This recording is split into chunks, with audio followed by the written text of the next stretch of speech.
India doesn't have so much of good EV infrastructure still in 40 years. We have just implemented EV. Class, upper middle class, and the rich class of the India, they are very much hesitant to travel into public transport. Why? No, today I would say Ahmedabad. It's easy, still people are No, hesitant who have people. the private vehicles. No, sometimes if at certain time if there is an importance, but if someone has to go and work there for the whole day, right? If someone will have to move from one place to another, they use the vehicle. India might be having its first bullet train in 2027. Yeah. Japan did it in 1964. We are doing the bullet train in 2027. Isn't that a big gap? But there are many reasons. As I said, one is at what given time what a country can afford. If the economy is growing, right, you can adapt anything fast. India and Europe trade deal, which will be coming into shape by 2027. I think it is one of the great deal what India has made. But they couldn't compete Germany into the auto. First of all, the US also has a quite a great infrastructure, and Beneficial it will be to go for the vertical parking in those areas because the ground space is not enough, right? ample room for the parking. So these vehicles can be easily parked. So you think that cultural discipline is very important? सब कुछ चल जाएगा, manage हो जाएगा, boss भी manage हो जाएगा. One word for Nepal Gen Z movement.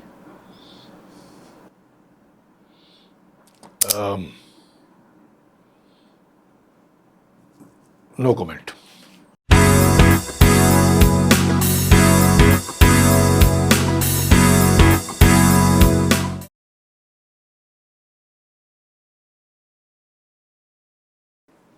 Hi everyone, I'm very happy to introduce my first podcast and first episode of Business and Beyond.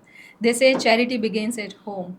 So I have my first guest who is my own mentor, and he has been a very important part of my life, the business life so far. So I would like to introduce you to Mr. Kartik Kothari, who is Chairman and Managing Director of Newturn Group of Companies. Newturn Group of Companies is actively working into parking industry since last 20 years. I thank you so much, sir. We Thank you. welcome you to our podcast as our first guest, and we would love to have some lovely conversations with you regarding the parking and traffic industry. Thank you very much for inviting me, and looking forward to have a great podcast. Okay, sir. So, in your 40 years of vast experience, you have been connected with the automobile industry so far. So, I would like to ask you, what changes you have seen in these 40 years? How India has changed into automobile sector in last 40 years? 40 years, I would say, from a carburetor engine to the MPFI engine, from a carburetor engine to the CRDI engines, the tires, the engines, the suspensions, the roads, everything has been a great change. From the automobile industry, from I think AC unit of the car vehicle to the today's AC unit, everything has changed.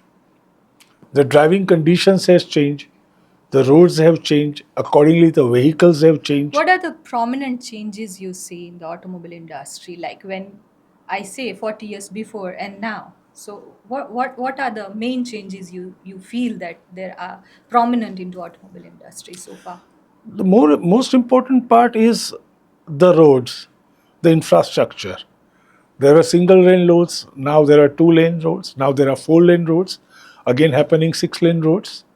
So the movement of the vehicle from the truck industry to the passenger vehicles have become much faster.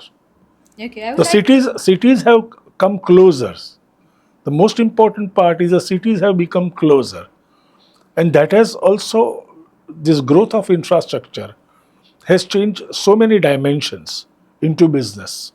I would like to ask you that it's been like 15 years for a USA that they are into EV and they are into pollution control. Um, even the countries like China is, correcting their AQI, and that is a burning topic right now for India. So why India doesn't have so much of good EV infrastructure still in 40 years?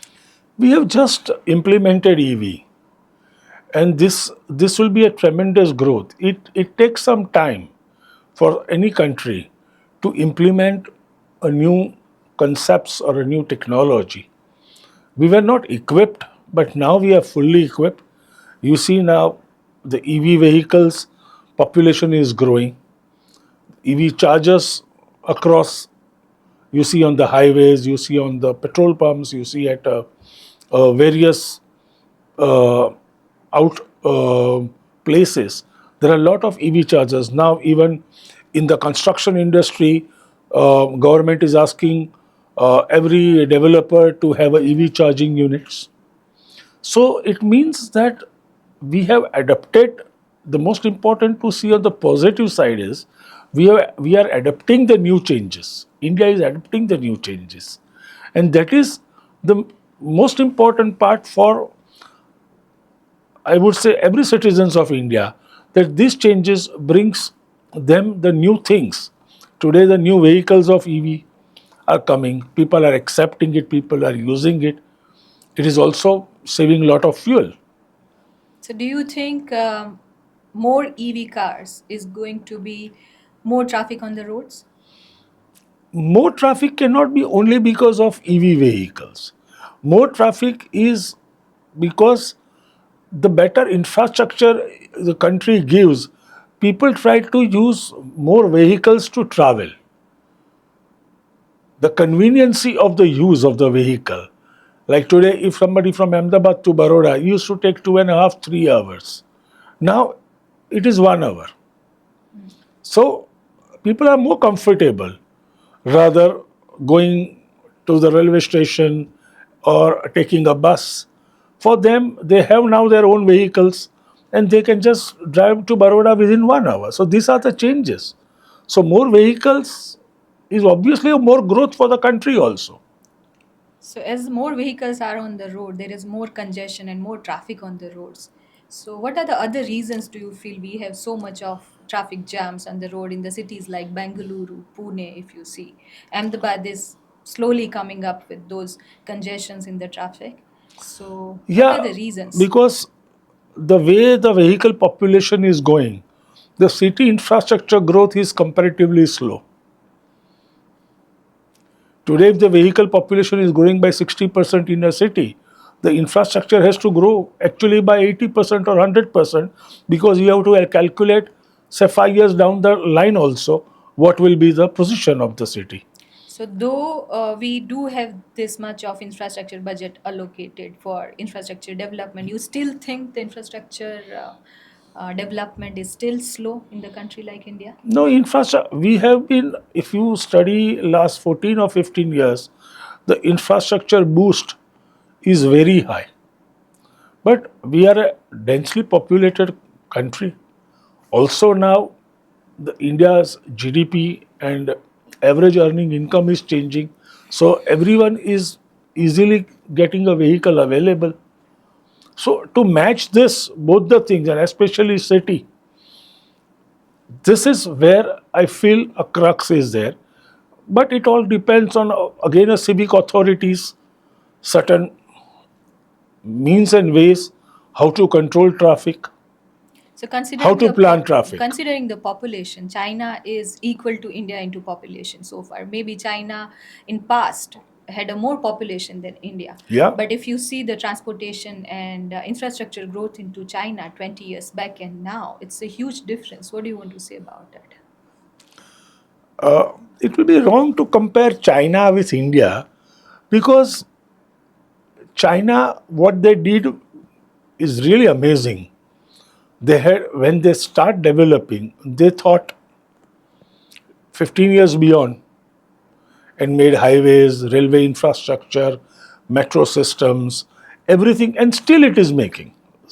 Like China started with Beijing, Shenzhen, Guangzhou, Shanghai, and then into smaller cities, right? India also started. If you see We had implemented metro in Calcutta long back.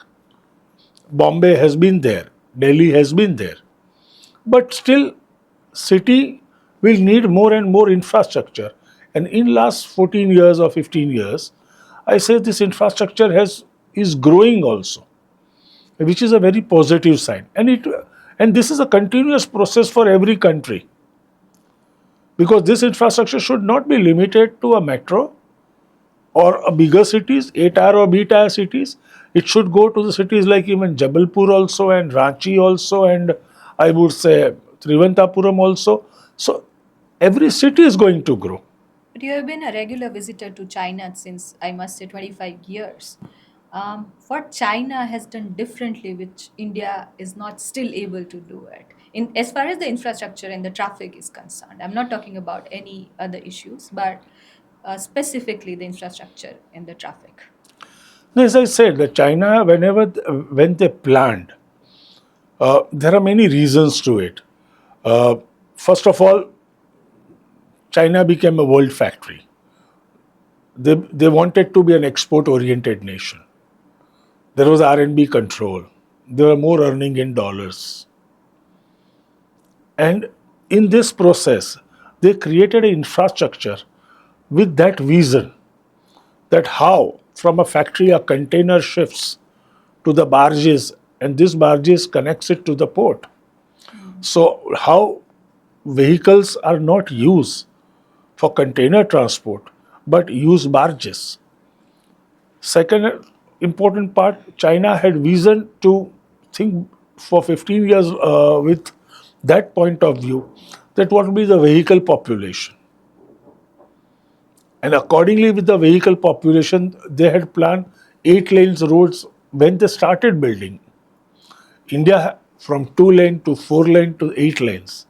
There is a process, but it also depends on the budget and also what country can afford. Like in Germany, autobahns were there in World War II time.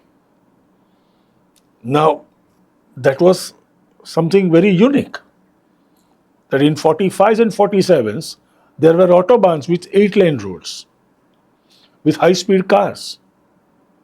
But in India, we did not have a high speed cars. With the development of infrastructure, now there are high speed cars.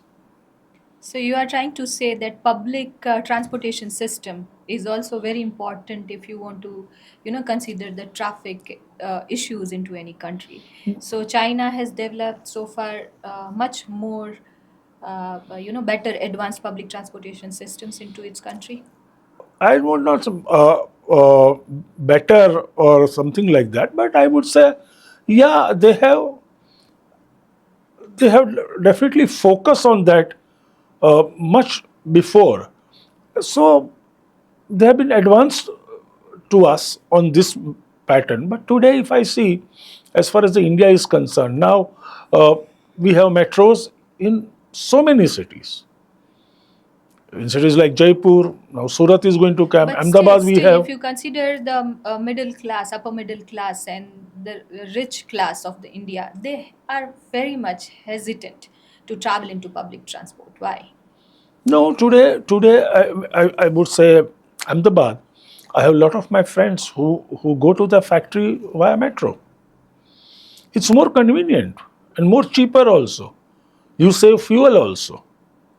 Today, Ahmedabad metro is widely accepted. If someone has to go to Gandhinagar, you travel and you take, now by the traffic, you take almost an hour or more maybe through going till the gift city. But you go via metro, you are there in 25 minutes. It's very easy. It's easy, still people are No, hesitant who people, have the private vehicles. no, sometimes if at certain time if there is an importance, but if someone has to go and work there for the whole day, right? If someone will have to move from one place to another, they use the vehicle. How many times have you personally visited the Ahmedabad metro? I have visited metro a lot of times. Whenever I travel to out of station via train, I use metro, which is nearer to my home. I take a metro or even I come by metro. Say from a railway station to my home, it takes 1 hour, 10 minutes or 20 minutes by traffic. The metro brings me in just 20 minutes. So from a station, if I catch a metro, I come home very easily and without a traffic. So you think that we need more public transportation systems into India if you want to address the issue of traffic and maybe the AQI? Yeah, more public transport is also about reaching to the more people. More important is to understand that, like when Delhi Metro started, it was to like there is always a phases. Like even Ahmedabad Metro, there are phases: first phase, second phase, third phase. So it's about how deep you reach across the city through the public transport. Look, when BRTS started, a lot of people had issues regarding BRTS. Now BRTS is, if you see, it's always loaded, and it is, I think, best used also in Delhi also, in Ahmedabad also, in other places also. So you think that high-speed transportation systems are equally important for our country if we want more people to travel by it day to day? Yeah, because first it makes you reach in time, and that is the first foremost thing. Because when it makes you reach in time, you can attend your office in time, you can attend your meetings in time, and there is more connectivity also. Okay, considering the high-speed transportation systems, India might be having its first bullet train in 2027. Yeah, Japan being the pioneer into it, it had its first bullet train in 1964. yeah. How Japan was so advanced in that time? Bullet train in Japan is called Shinkansen, and say if you take an example of Japan, say after World War II, it was quite a devastated country. We know the history. I think the people who had a clear thought in their mind that we want to come out of this and develop this country and prove ourselves into the world, that passion of making a country, that change the whole concept of Japanese working.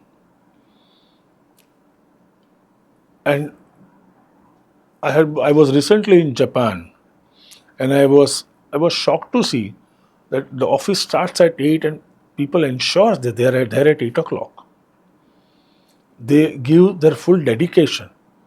They wanted to be into the world. So today, how the electronics came, that was the first development. Then the automobile revolution in Japan, like Toyota, Honda, and other car manufacturers. Today, Suzuki, which is widely accepted in our country, and even Toyota and Honda and every Japanese car manufacturer across the world. So all this development, it is the people who builds the nation. It's like when you say, when we say some companies are working good or some companies are not, I would say it is a team who builds the company. Organization is built by the people. Same way the country is also built by the people. And hence this revolution is a revolution of people of Japan of creation of bullet train. Considering it like China has done the testing of its very high bullet train, which is approximately 600 kilometers per hour running.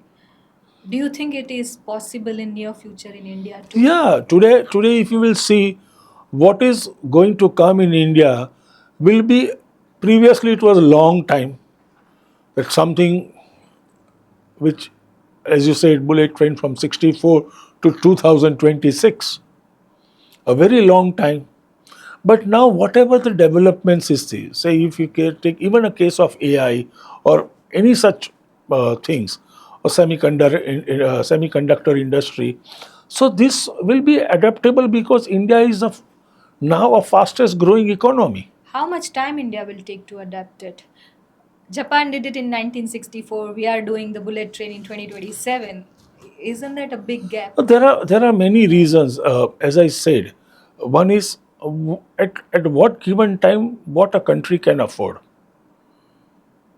If the economy is growing, right, you can adapt anything fast. If the economy is slow, you cannot adapt because you cannot afford it. So it is all on the economy that when economy grows, your adaptability and your buying power goes more. Previously, it was not in the case of India because the economy was slow and the buying power was slow and less also. Today, so if anything is coming, you will see immediately in a short time things coming in India. Okay, so at one part we are talking about the public transport sector, which is growing at this high speed into India. At the other level, we do have the personal vehicles and personal cars. And when we talk about the personal cars and technology into cars in automobile, it's always about Germany. If you see Mercedes Benz, BMW, everything is of a Germany, and India is the biggest consumer market for them. Maybe the India and Europe trade deal, which will be coming into shape by 2027, will also affect positively the automobile import market. What do you want to say about it? I think it is one of the great deal what India has made. This will benefit uh, Germany, yeah, because as I said to you in my previous points that they had autobahns since 45, 47, which were high-speed autobahns. But why, as far as the advanced technology into automobile is concerned, why is always Germany? Um, why not any other country like US Germany, or China Germany, or not only for automobiles. Germany is known for medical equipments, no? But I'm considering automobile. I'm talking about only the automobile It industry. is every country has worked in their own way for a certain, I think, product. USA tried to dominate that market through Ford and the other cars, but they couldn't. I just want to know what is the difference, like what Germany is doing differently to dominate the automobile market. Germany made a robust engineering, and Germans are known for a very precision engineering, and the most important part, long lasting. If you see any German product, it's quite a long lasting. Any machinery would have a problem because after it's a machine, there you need to service the vehicle or even any other machinery needs calibrations or whatever it's to be done. But it's a long lasting, and Germany has mastered this. Today, why BMW is a brand or why Mercedes is a brand is not only any product is not does not only move by marketing. After all, the product has to prove in the market. The product has needs to prove, yeah, this is what we are, and that's why we are called German, and that has been proven. As far as the US, US had a General Motors, had a Ford. But they couldn't compete Germany into the automobile First of all, sector. no. First of all, the US also has a quite a great infrastructure and uh, speed highways and everything. There were German cars, but the actual market of USA is taken over by Japanese. As far as the Toyota is concerned, Nissan is concerned, and so this is all about this. If you say again a high-speed car, there is Italy. You have say Ferrari. You see Aston Martin, Bugatti. So these are again the very high-speed vehicles of Italy, but in a very high luxury segment. Touching a speed of 400 kilometers is not a joke. So do you think that segment of Aston Martin, Bugatti, and Ferrari is also um, going to be cheaper in India after this US Europe, sorry, India Yeah, Europe trade deal? obviously today Maserati, Bugatti, or Ferrari would become cheaper after EU deal. But this kind of sports car has very low ground clearance. Do you think our Indian infrastructure is appropriate for those kind of cars? Uh, yeah, that's a nice question. Especially these cars are used by, I would say, a certain segment of the people. The ultra high rich Yeah, ultra high. segment, And HNIs. yeah, so one is that. And the real driving pleasure of this car is on highways, according to me, not into the cities. You can't drive a Ferrari in a city, and you can't Indian enjoy city specifically. any cities of India and enjoy a speed of 200 kilometers. Per For that, you have to take it to the highway and drive from Ahmedabad to Udaipur and enjoy that ride. Okay, so now we keep the private transportation vehicles aside, and we again come back to public transportation sector. The smartest digitalized public transport systems into countries like Singapore, London, Shenzhen are far advanced than India, because they are using the technology, apps, AI to easily access those systems. But in India, if you see, if you want to book the train Vande Bharat, we don't know how to book it online right now, other than going for the dedicated app which the railway has designed for that. If you want to access BRTS, AMTS into Ahmedabad, we don't have any online system to book, or maybe to know the timings of those buses and all. So, what is stopping India to develop and digitalize all these booking platforms into transportation First of all, let's industry? understand this question is a two part. If you say Copenhagen, London, or any such thing. Today, As far as, sorry to cut you, as far as I know, those countries who have developed public transport sector and where people are using more public transport into those countries, they have a single app to know about the public transportation sector everywhere into that country. yeah, We don't have that one way window into India. so today to book a Vande Bharat or anything is very easy. You go to the app, you download it, and it's very easy. You But can still, book the there are different tickets. different apps, right? Not one way window Vande to Bharat, access the railway, all you public you transportation book it through the system. railway app. It's very easy. You book through. Yeah, your point is right. As far as if somebody lands to Ahmedabad, and which public transport he has to use, or to go from one place to another, or what are the metro routes of Ahmedabad, what are the BRTS routes of Ahmedabad, Yes. what are the other public transport routes. Yeah, I think that part in coming time should get developed because this will be required. But what I understand, such apps are available for Delhi, Bangalore, and Bombay. You have it. So you can easily assess to know that this is possible. Like if you want to go from Chembur to Churchgate, so what are the metro train timings and everything.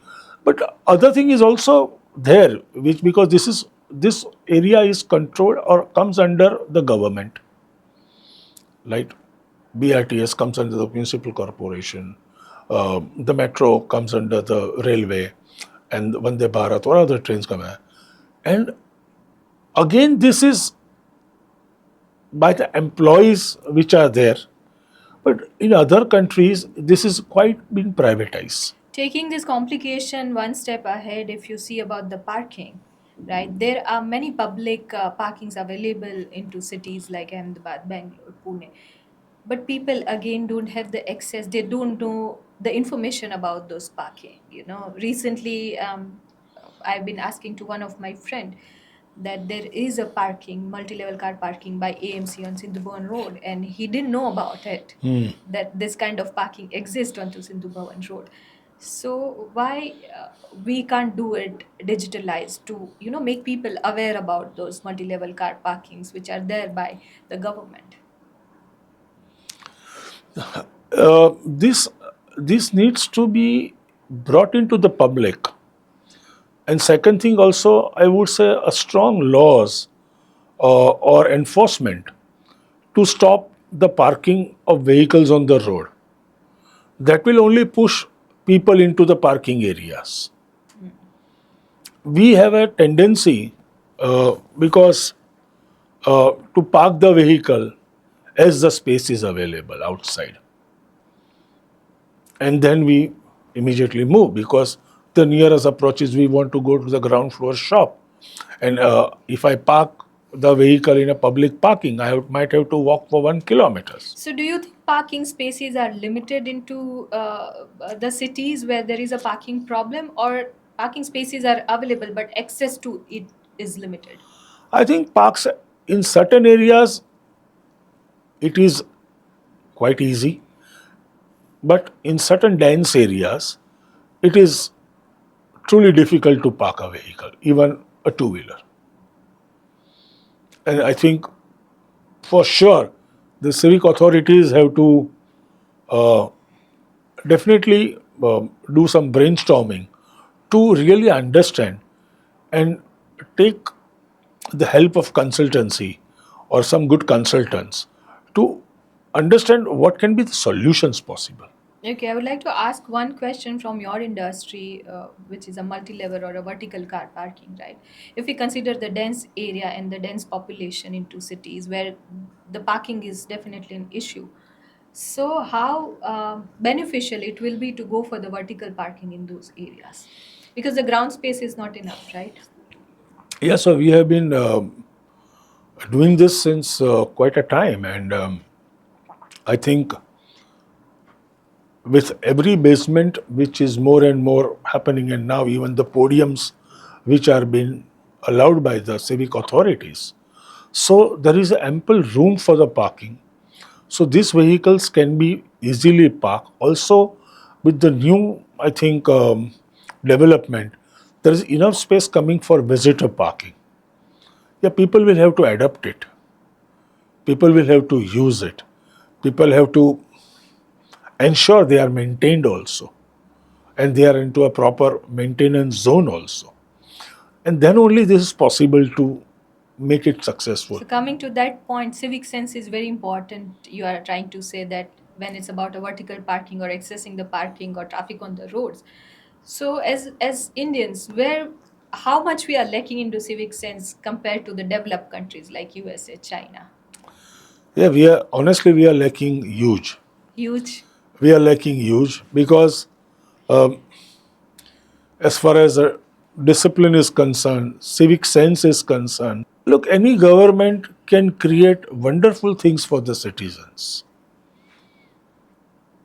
People have a habit to blame governments. They don't see what government has created, what corporations have created. But you yourself are not using it in a right way, not maintaining the discipline. I mean, today, if there is a signal at the crossroad, what happens? People still want to drive from And the how about the yellow. developed countries? What is the difference in them? They are born and brought up and developed in such a way that this is my country. If I do this, then my country will be looked bad.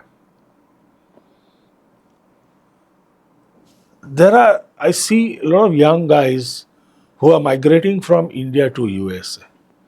Who are in India, they are very undisciplined in work, in office timings, in everything, right?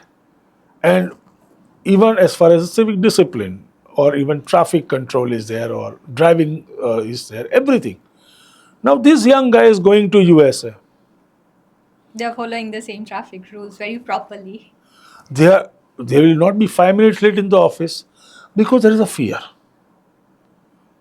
The system says here in our world, the problem is we think सब कुछ चल जाएगा, manage हो जाएगा, boss भी manage हो जाएगा, और मैक्सिमम क्या बोलूँगा, मम्मी बीमार हो गई थी, पापा बीमार हो गए थे, टायर पंचर हो गया था. Now these are the things, the difference, where across the other part of the world, nobody is going to listen you. They will say this is what you need and this the system demands. So you think that cultural discipline is very important? Yeah. And second important part is very important is, as I said, Whatever you are doing, if you think first, what I am doing, am I doing good for my country? How my country will be looked? True that. Now, if you think like that, automatically you will have a positive sense to do things right. Now, that is a difference, and that is a reason of this, as you were saying, about adaptability. And today, okay, the government said, today take this magnetic train. But one has to, Follow the discipline, rules, regulation, civic sense to yeah, not spoil it. right. In Japan, every day to day metros, because public transport is highly used, if you see, there is more rush of in the cabins and more people in the cabins even than Bombay trains. So, what are the dangers do you think we'll face in the upcoming time if we are going on a very large level of great public transportation systems, great infrastructure, but not following the civic sense? Or the normal Indian is not following the traffic rules, automobile rules properly. Uh, Look now, what are now, the danger? now with the new technologies like ANPR cameras and all this, on-road cameras and everything, people get e-challans. So not following, I strongly believe government has to go more Strict. strict. You have to make them follow. People in our country do not like that I have been asked. So there is no other alternative. But the public has, another point of view that government is implementing this many taxes, into automobile sector. If you consider the vehicles, if you consider the public transport, government is already taking this many taxes. Why we have to give fines? Look, you are fine is for not following the discipline and the system what is being set to control the traffic, to ensure that there is no chaos of traffic. As far as the taxes is concerned, that is a moral responsibility of every citizen to pay the tax if he comes under that tax structure. So you are trying to say that taxes should not be an excuse to not follow the civic sense. People has to understand taxes is for the infrastructure of the country. Taxes are paid for the security of the country. Taxes are paid for that soldiers who are guarding us. Taxes are paid for those policemen who are there at the traffic signals. Taxes are paid to develop sports complexes. Taxis are there to develop gardens. Taxis are there to develop forest. Taxis are is not the only the way you think positive. You can do positive for the country. And accordingly, say today, if you go to any country, in parks you just can't throw a piece of paper.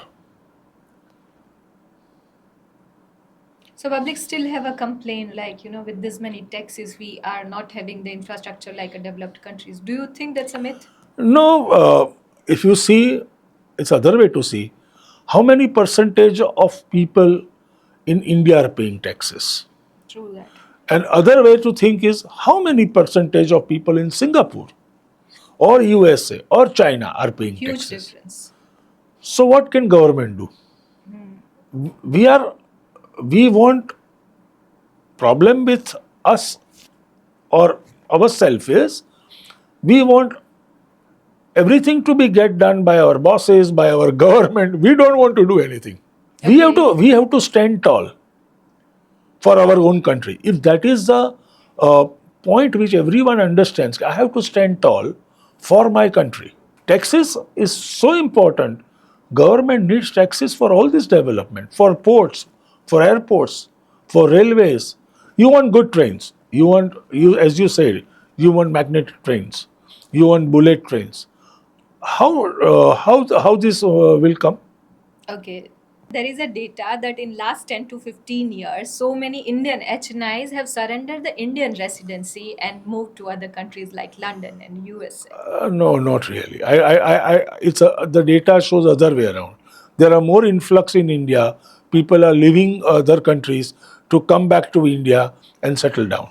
That is what my data says. Okay, so you are Because one of you are them. you are saying about a very small percentage, and because of maybe XYZ reasons, and these people have moved. But and those I think are people who could be because of any such economic issues or political issues or any such things. Contradictory to my statement, you yourself has surrendered your US residency and stayed back in India. Yeah. What has made you do so? First of all, I love this country. It's my country. Second thing is, I have been to US number of times. I have always felt it's quite a mechanical life, and no doubt, technology, everything at that given time was much ahead in that way. But quite a mechanical life. I'm a man who likes to live my life, to do good business, to create friends, to enjoy the country or the places. And the most important part which I saw in last when I surrendered my US residentship, that India is definitely a growing market. There is a lot of scope. So, what are the real scopes you see into Indian market in next 10 to 15 years, considering specifically the automobile industry and the traffic infrastructure? I think it's a huge will grow up more than 60-70% than what it is today, because there's going to be a huge market. As you say now, there's a EU deal, so more vehicles. If you see the trucks which were there before, and you see the new trucks, infrastructure, how it has changed. The infrastructure has changed the automobile. Now, from how many ports were there before? You see how many ports are there today. I'm asking you that in next 10 to 15 years, what changes you are seeing in The India? changes will be on the technology side. The changes would be on more vehicles coming in, more infrastructure coming up. So the changes would be huge. More cities getting connected, like airports, new airports. There will be more connectivity between the cities. So a small town will have an airport. So for that town to develop into a business will be very easy when you connect it to the other city. So you think from the smaller regions of India, people will have the more opportunity. The youth will have more opportunities to, get themselves connected to the urban area and get the Absolutely, employment in those sector, as far absolutely. as the Because public this, transport sector development is yeah, concerned. because it happens more. Even the small towns turns into cities. The people will get more access. Will be easy to travel. They don't like today. Once up, I mean, I would say, 25 years down the line. Can you believe that Ahmedabad to Udaipur was taking 7.5 to 8 hours Hmm. of travel time,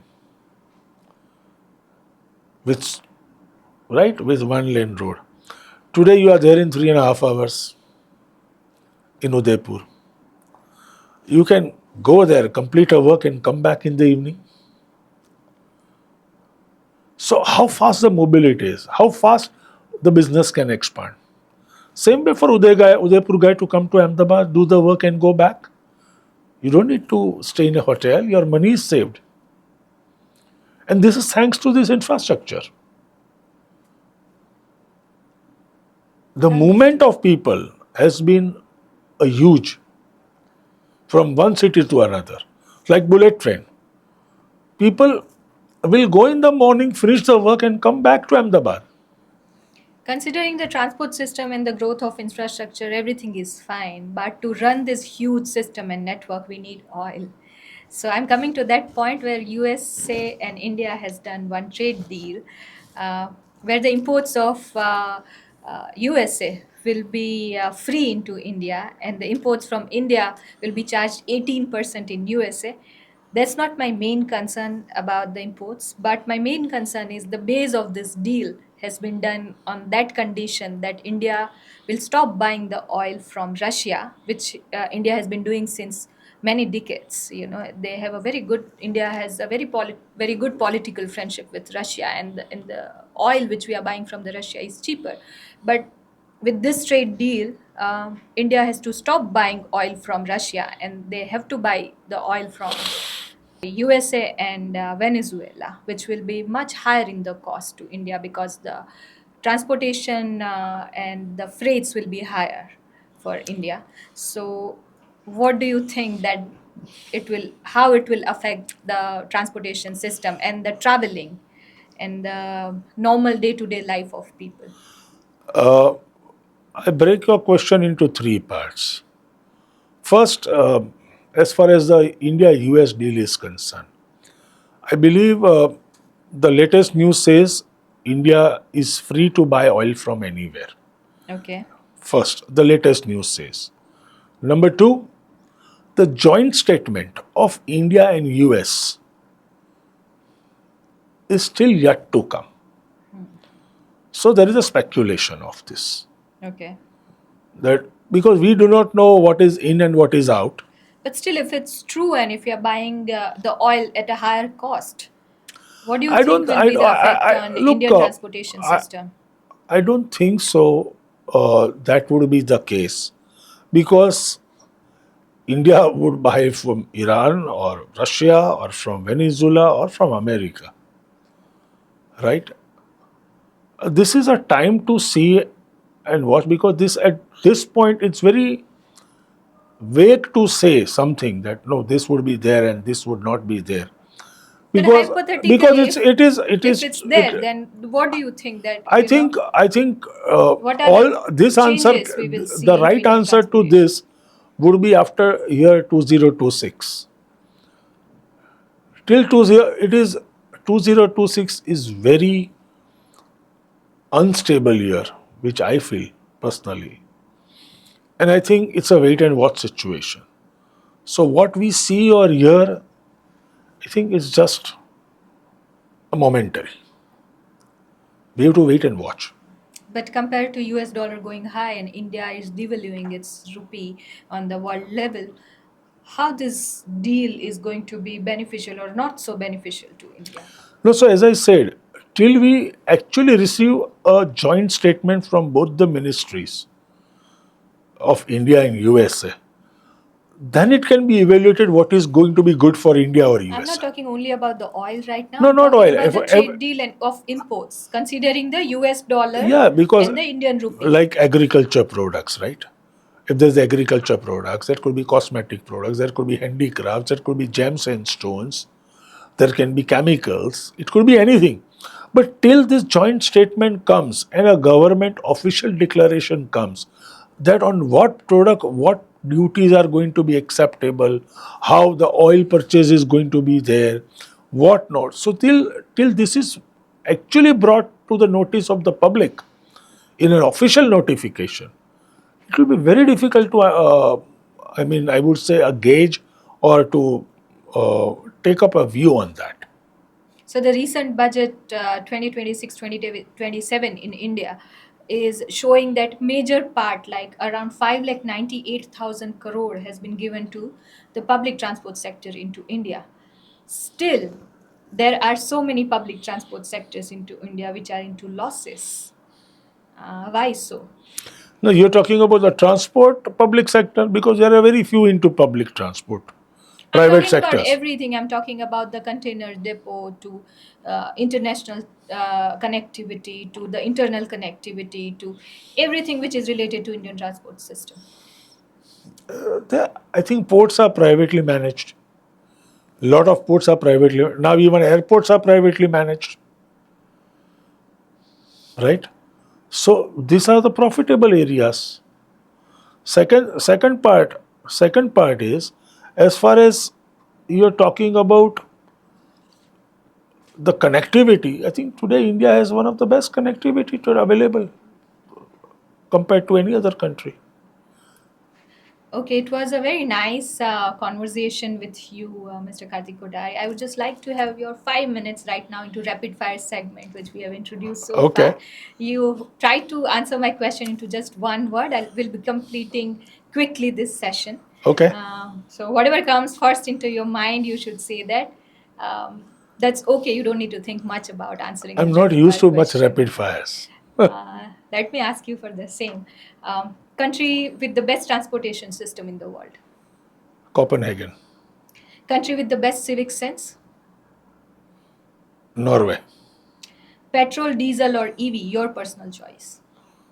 EV, One word for Nepal Gen Z movement. um, no comment. Okay. Is there any chances of government to shut down into USA into coming time? No, No. Okay. If you want to start a manufacturing facility by yourself, which country would you choose? India, Um, your experience with human-less cars, great, is one of the great technology. BRICS currency or Bitcoin? BRICS. Okay. Uh, we are going to implement Ahmedabad with smart AI based signals in future. Beneficial or not? Surely beneficial.